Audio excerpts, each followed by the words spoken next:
Hello friends, I'm Harish Demla from Accurate Fortune Astrology। दोस्तों आज हम बात करेंगे केतु की सेकंड हाउस की प्लेसमेंट के बारे में। आइए जान लेते हैं यदि कन्या लगन में केतु दूसरे भाव में बैठ जाए तो हमें किस तरह से फल देगा। देखिए दोस्तों, केतु एक मैलेफिक एनर्जी है। केतु जिस घर में बैठता है वहाँ से ज़्यादातर हमें डिससेटिस्फेक्शन रहती है। एक सेपरेटिव एनर्जी है, मिस्टीरियस एनर्जी है।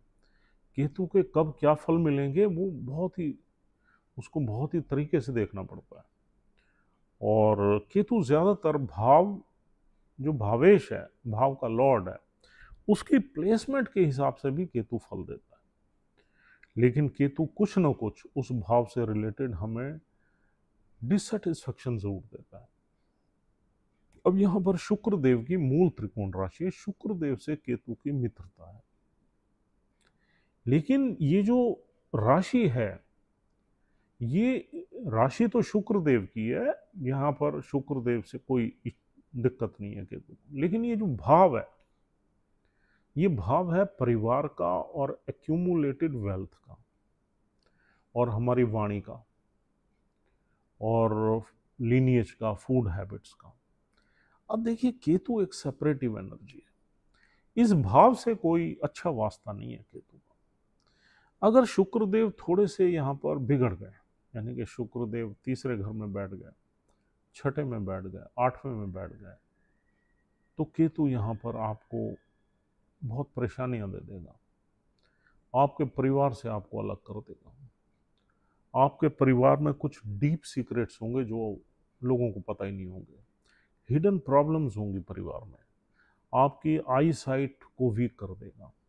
आपको पैसा इकट्ठा ही नहीं करने देगा। आप पैसा कमा रहे हो, पैसा आ रहा है और जा रहा है। जब आप सेविंग्स की बात करते हो तो वहाँ थोड़ी सी सेविंग्स होते ही फिर निकल जाता है। तो पैसे में ब्लेस कम करता है केतु।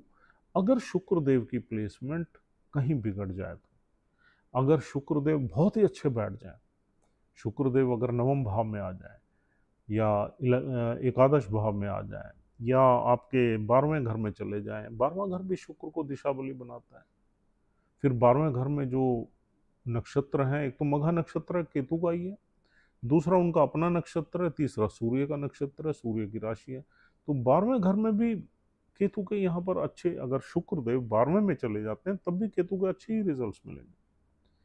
हाँ, केतु तीसरे घर में आ जाए तो संघर्ष रहेगा लाइफ में, फिर केतु आपको ब्लेस नहीं करेगा। अगर शुक्रदेव छठे घर में आ जाए 11 नंबर राशि में, तो भी बहुत संघर्ष रहेगा।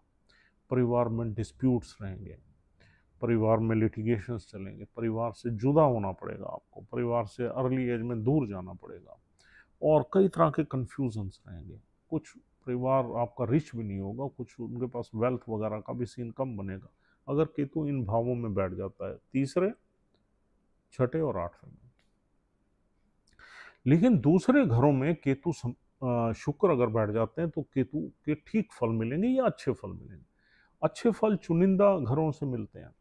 अगर शुक्रदेव की दूसरे घर में ही बैठ जाए लेकिन केतु से थोड़ा दूर हो, या चौथे में हो या पांचवें में हो या नवम में हो या दशम में हो या 11वें में हो, तो बहुत अच्छे फल मिलेंगे।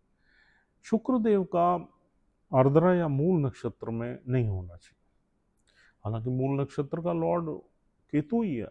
मघा में तो अच्छे रिजल्ट्स दे देगा केतु, मूल में नहीं देगा, क्योंकि मूल नक्षत्र ही खराब नक्षत्र। आर्द्रा नक्षत्र राहु का है लेकिन वो भी खराब है। तो इस वजह से शुक्र की प्लेसमेंट विल डिसाइड कि केतु यहाँ पर किस तरीके के रिजल्ट्स दे रहा है। और एक्यूमुलेशन ऑफ वेल्थ में हमने बोला है परेशानियां रहेंगी, फैमिली से सेपरेशन रहेगा, फैमिली में कुछ सीक्रेट्स रहेंगी, मिस्ट्रीज रहेंगी, कन्फ्यूजन्स रहेंगे। फैमिली के मेंबर्स में, यानी कि आपके चाचा, ताऊ, मामा, इन लोगों में भी थोड़ा बहुत मिसअंडरस्टैंडिंग्स रहेंगी। इनकी वेल्थ में भी केतु डिस्प्यूट्स पैदा कर सकता है। और आपकी जो वाणी है वो आप थोड़ा सा कम ही बोलोगे, फैमिली में कम ही बोलोगे आप। और हालांकि जब आप बोलोगे तो थोड़ा सा ठीक है, शुक्रदेव की राशि है तो आप स्वीट बोल सकते हो, शुक्र का प्रभाव थोड़ा बहुत तो रहेगा इस घर में, लेकिन फिर भी आपको थोड़ा सेपरेटिव एनर्जी रहेगी। आप कम ही बोलोगे, चुप ज़्यादा रहोगे। और यहाँ हमारी फैमिली लीनिएज भी बहुत अमेजिंग नहीं मिलती। फैमिली की वेल्थ, फैमिली के एसेट्स भी बहुत रिच नहीं मिलते। स्ट्रगल रहता है, फाइनेंसिस हमारे अप डाउन रहते हैं, इंस्टेबिलिटी रहती है फाइनेंसिस में। और केतु की दशा अंतरदशा आ जाए तो परेशानियां ज़्यादा बढ़ जाती हैं। अब केतु यहाँ बैठा हुआ छठे घर को देखेगा, तो छठे घर से रिलेटेड चीज़ें भी एक्टिवेट हो जाएगी। आपके डेट्स है, डिस्प्यूट्स है, फैमिली डिस्प्यूट्स हैं, या आपके लिटिगेशन है, या कुछ न कुछ आपको फेस करना ही पड़ेगा। और बीमारी का भी योग बना सकता है केतु। शुक्र अगर वीक पड़ गया तो फिर पक्का बीमारी में आपको घुसा देगा। बीमारी में सबसे ज़्यादा हमारे फेस पे कोई दाग हो सकता है, हमारी आई साइट वीक हो सकती है यहाँ केतु के बैठने से। केतु ज़्यादातर अंधेरे का प्लानट है, तो रोशनी को ही ज़्यादातर अंधेरे में बदलने की कोशिश करता है। और सेकंड हाउस हमारी राइट आई का है, तो राइट आई को सबसे पहले अफेक्ट करता है। और लेटर एज में कुछ सर्जरी के भी योग बना देता है केतु। अब क्या है कि केतु की जो दूसरी सातवीं दृष्टि है वो तो काम करती नहीं, क्योंकि राहु अष्टम में है। राहु अष्टम में कभी कभी हमें इनहेरिटेंस का योग बना देता है, लेकिन वो देखना पड़ेगा कि जो अष्टम भाव का लॉर्ड है मंगल, वो अगर हमारे चौथे घर में आ जाए, पांचवें में उच्च का आ जाए, तो इनहेरिटेंस का योग बन जाएगा। अगर 11वें में आ जाए मंगल, चाहे नीच का ही क्यों ना हो, तो हमारी इनहेरिटेड प्रॉपर्टी से कुछ इनकम का भी योग बना देगा। और मंगल अगर भाग्य में आ जाए तब भी हमें कुछ ना कुछ पेरेंटल वेल्थ का योग बना देगा, लेकिन वो लेटर एज में बनाएगा। क्योंकि केतु जो है जब दूसरे घर में बैठ जाता है तो हमें जल्दी चीज़ें नहीं मिलती, बड़ी वेल्थ 48 साल के बाद वो योग बनता है। अब देखिए केतु की जो नवम दृष्टि है वो पड़ेगी आपके 10वें घर। 10वें घर में 3 नंबर राशि है, बुध की राशि है। बुध की प्लेसमेंट अगर थोड़ी ठीक हो गई तो यहाँ पर केतु थोड़े से ठीक रिजल्ट्स दे सकता है। लेकिन अगर बुध भी खराब हो गए और इधर से शुक्र भी खराब हो गए तो आपके प्रोफेशन को बार बार छुड़वाएगा। आपका काम, अपनी नौकरी में या ऑक्यूपेशन में मन ही नहीं लगेगा। आप हमेशा ये सोचोगे यार छोड़ो इसको, बंद करो, दूसरा कुछ देखो, ये है वो कन्फ्यूज़न पैदा करेगा। बड़े लोगों से, सरकारी मशीनरी से आपका कॉन्टैक्ट्स नहीं बनने देगा, और कुछ ना कुछ मिसअंडरस्टैंडिंग्स रहेंगी। आपका सोशल स्टेटस भी डाउटफुल रहेगा। लोग आपके बारे में जानेंगे ही नहीं कि आप क्या करते हैं, आपकी फैमिली की इनकम क्या है, आप कैसे पैसा कमाते हैं, क्या आपका ऑक्यूपेशन है। और आपकी फैमिली में जो सीक्रेट्स हैं वो लोगों में एंजाइटी रहेगी जानने की। और आपकी जो पिता की वेल्थ है वो भी इसमें बहुत अमेजिंग नहीं होगी। पिता की फैमिली से भी आपके रिश्ते थोड़े से नाजुक रहेंगे या सेपरेशन रहेगा। तो केतु के दूसरे घर में रिजल्ट्स तभी अच्छे मिल सकते हैं जब शुक्र और नक्षत्र के लॉर्ड की प्लेसमेंट दोनों ही अच्छी हो। अब देखिए यहाँ नक्षत्र मिलते हैं यहाँ पर। एक तो पहला चित्रा नक्षत्री है, दूसरा स्वाति है, और तीसरा विशाखा है, गुरुदेव का। स्वाति राहु का है, चित्रा मंगल का है। तो अब मंगल के नक्षत्र में केतु, तो वैसे ही हमने पहले ही आपको बताया पहली वीडियो में, अच्छा काम नहीं करता। स्वाति नक्षत्र में भी केतु में राहु की एनर्जी, राहु अष्टम में है तो प्रॉब्लम्स देगा। एक एनर्जी जो है ना कंट्राडिक्ट है, केतु का अलग स्वभाव है, स्वाति नक्षत्र का अलग है। तो ये स्वाति नक्षत्र में भी केतु बहुत अमेजिंग रिजल्ट्स नहीं देता। और फिर राहु भी अष्टम में है तो ऑब्स्टेकल ज़्यादा बढ़ा देगा। तीसरा, राहु को तो हम चेंज कर ही नहीं सकते, वो तो अष्टम में ही रहेगा। अगर केतु स्वाति में है तो वेल्थ की एक्यूमुलेशन कहाँ से होगी, दिक्कत रहेगी।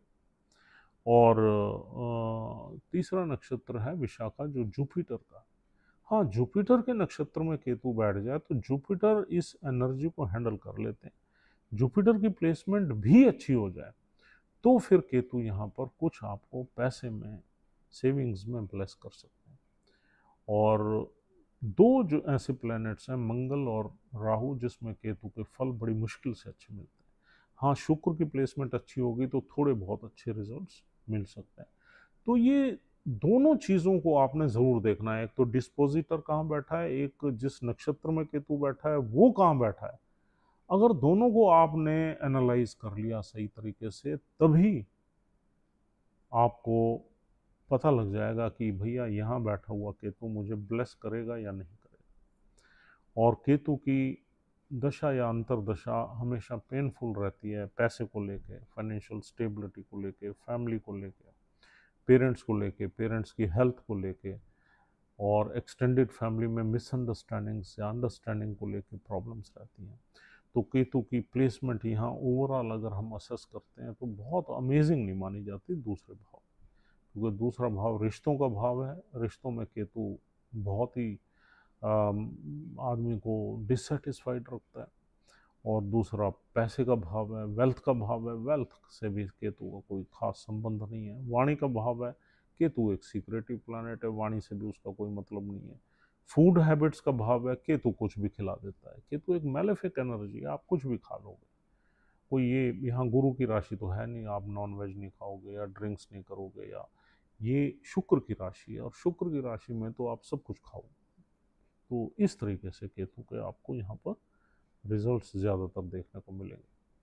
Thank you very much once again for watching this video patiently. उम्मीद करता हूँ कि ये वीडियो आपको पसंद आई है। अगर आप हमारी वीडियोस को पसंद करते हैं, देखते हैं, तो हमारा चैनल ज़रूर सब्सक्राइब करिए। कल आपसे फिर मुलाकात होगी, केतु की नेक्स्ट प्लेसमेंट के बारे में बात करेंगे। Take care, have a nice time, good bye.